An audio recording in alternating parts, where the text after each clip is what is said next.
Today I will discuss the civics chapter number 1, the Constitution of India. First of all, I will explain what is constitution. A constitution is a set of rules, laws and principles according to which a country is governed.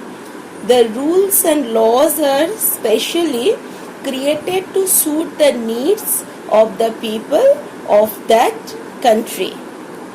Next topic is, why does a country need a constitution? All democratic countries are likely to have a constitution, but on the other hand, it is not necessary that all countries that have a constitution are democratic. The constitution serves several purposes as listed below. First of all, a constitution tells us what the fundamental nature of our society is. A constitution helps serve as a set of rules and principles that all persons in a country can agree upon as the basic of the way in which they want the country to be governed. Some significant reasons why we need a constitution. In democratic societies, the constitution often lays down rules that guard against the misuse of authority by our political leaders. The constitution ensures that a dominant group does not use its power against less powerful people or groups.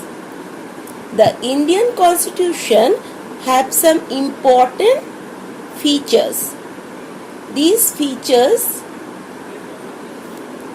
are federalism, separation of power, fundamental rights, etc. Now, one by one, I will explain. A group of 300 people became members of the Constituent Assembly in 1946 and had written Indian Constitution. While writing the Indian Constitution, these members kept in mind the different communities who speak different languages, belong to different religions and have distinct cultures. Next is what is federalism? This refers to the existence of more than one level of government in the country. In India, we have governments at the state level, at the center and Panchayati Raj at the village level. The constitution contains lists that detail the issues that each tier of government can make laws on. Next is parliamentary form of government.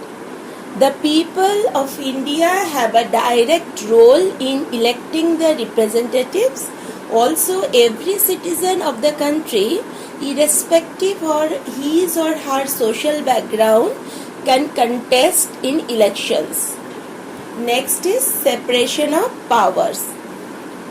There are three organs of government: the legislature, the executive and the judiciary. Legislatures refers to elected representative by the people. The executive is a small group of people who are responsible for implementing laws and running the government. The judiciary refers to the system of courts in India.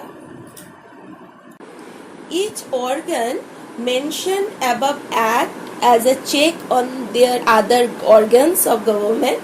This ensures the balance of power between all three. Next is fundamental rights. The Constitution guarantees the rights of individual against the state as well as against other individuals. It also guarantees the rights of minorities against the majority. The fundamental rights in the Indian Constitution include right to equality, right to freedom, right against exploitation, right to freedom of religion, cultural and educational rights, right to constitutional remedies. Fundamental rights have twofold objectives. First, every citizen must be in a position to claim fundamental rights, and fundamental rights must be binding upon every authority that has got the power to make laws. The Constitution also has a section called Directive Principles of States Policy, which ensure greater social and economic reforms and serve as a guide to the independent Indian state to institute laws and policies. Next is secularism. A secular state is one in which the state does not officially promote any one religion as the state religion. The example, our country, India.